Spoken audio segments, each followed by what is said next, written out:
Redditors who clean up crime scenes, what's the most bizarre thing you've witnessed?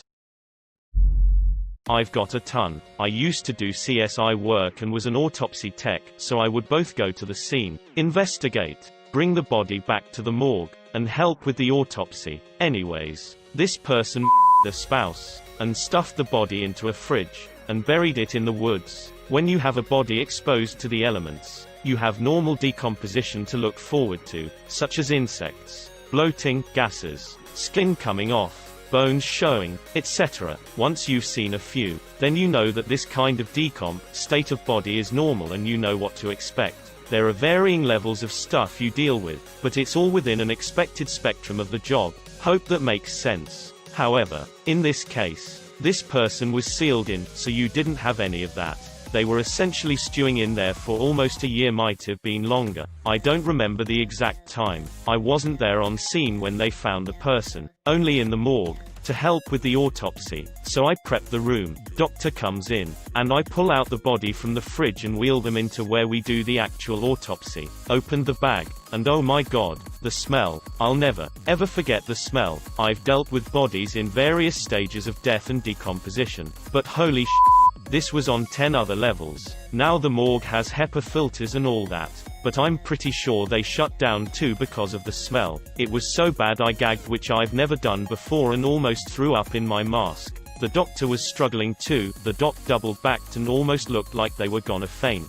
It was the purest, worst, most concentrated, extremely pungent ammonia smell you could think of. I had never smelled anything like that in my career at that point. If wine ages well and is better with time, this ammonia smell did the exact opposite. And it was somewhere worse than anything you could think of. The smell stuck to us too, on our skin, for about a week no matter how hard I scrubbed. I can still smell it if I think about it. The texture of the body didn't help either. It was so slippery and wet that flecks of the ammonia fluid splashed onto my skin. The long gloves went up to my forearm, not all the way to my scrubs. It was the worst autopsy of my life. It took about 3 hours because we kept having to take breaks, and it was a difficult body to work on due to how fragile it was. It beat out everything else I saw, from the crazy accident fatalities, the interesting to even the person who had half the face eaten by rats and half the body covered in a sea of maggots and insects.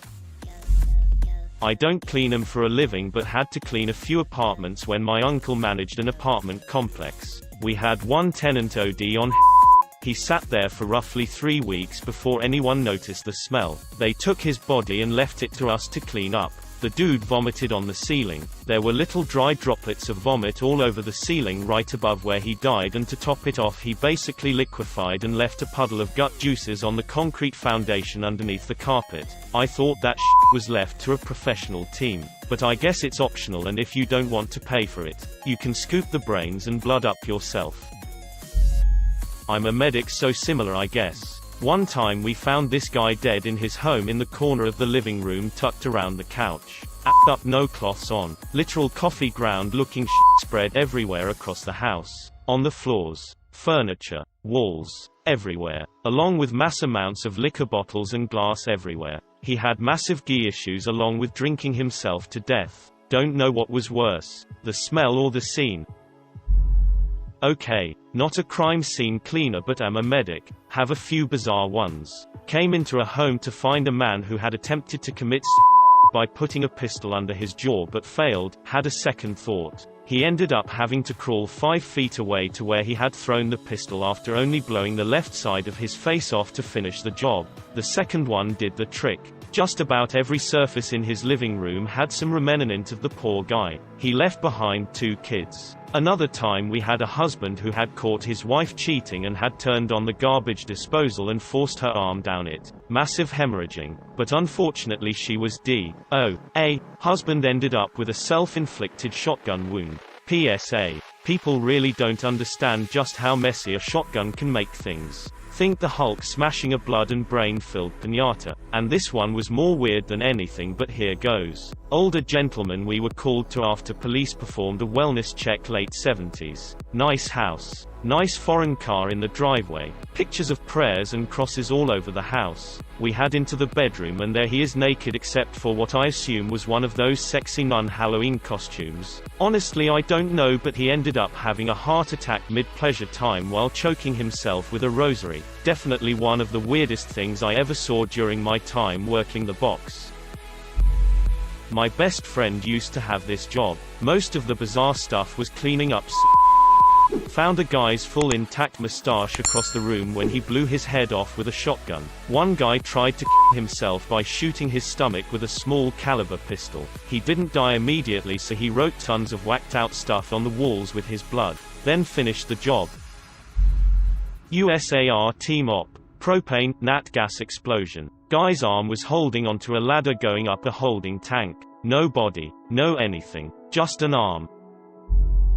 Crime scene cleaner here. My first cleanup was quite an experience. Man shot himself in the head in his garage. I'll never forget needing to use pliers to pull teeth and skull fragments out of the drywall behind where he sat. Or that blood and brain managed to make its way more than 50 feet across the garage. Most disturbing though, was his pickup. We chose to take it to our company wash bay to pressure wash it and make sure it was as clean as possible. I cleaned it myself, and was satisfied that I had done well. Inspected for blood and couldn't find anything, so I began driving it back to the owner's garage. On the way back a slight drizzle began and switched on the wiper blades. Imagine my horror as a chunk of brain streaks across my newly cleaned windshield. I pulled over quickly and cleaned it up.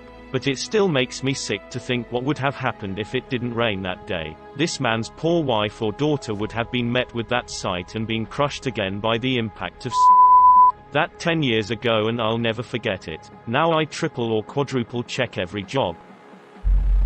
I used to work in forensics, picking up decedents as well as assisting the medical examiner in conduction of the autopsy. Not necessarily cleaning up the scene, but I've seen a guy who, during some kind of psychotic break, completely castrated his entire package. He then proceeded to stuff the entire package into his mouth and down his throat. He then slit his own throat. Did all of this with a cheap kitchen knife in his shower. Cause: exsanguination complicating transverse carotid and jugular severance. Manner: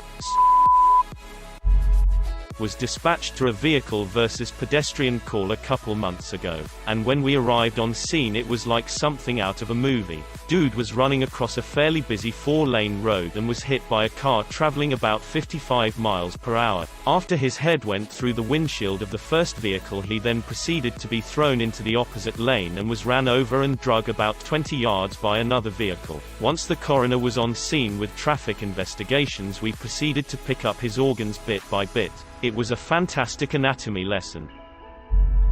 I occasionally work on the weekends for a funeral home. It's decent money for what is essentially 2 hours of call-out work when their normal staff is off. Last year I was called in at around 5 in the morning. A 30-something-year-old guy had shot himself in a pretty small 2-bedroom apartment. That wasn't the bizarre part at all, since I've seen it before on call-outs. What was bizarre was what was in the apartment. Literally thousands of documents, piled on the floor, on a desk, on shelves, of people's financial information, credit card statements, bank statements, personal data, etc. Probably 3,000 folders with all this stuff in it. Even where there weren't piles of folders, there were just loose papers, magnetic cards, surveillance cameras. It was just the weirdest thing I've ever seen. And of course, some of these documents and folders had blood and brains spattered all over them. Didn't matter to me though, since the detective on scene had said it was fine to take the body.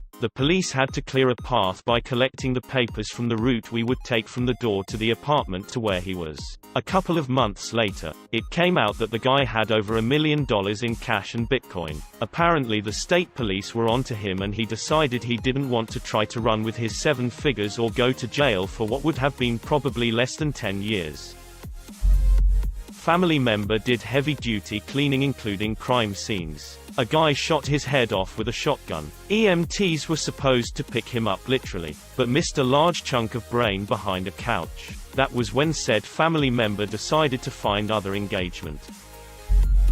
A friend of mine is a firefighter and he told me about a scene of a wreck he showed up to. When he arrived there was a Corvette smashed under a trailer of an 18-wheeler. When they finally pulled the two apart, the driver of the Corvette's body was intact in the front seat with cell phone in hand. Meanwhile his head was in the back seat. Turns out he had been going at least 70 miles per hour while texting and didn't realize there was a red light and rammed into the back of an 18-wheeler.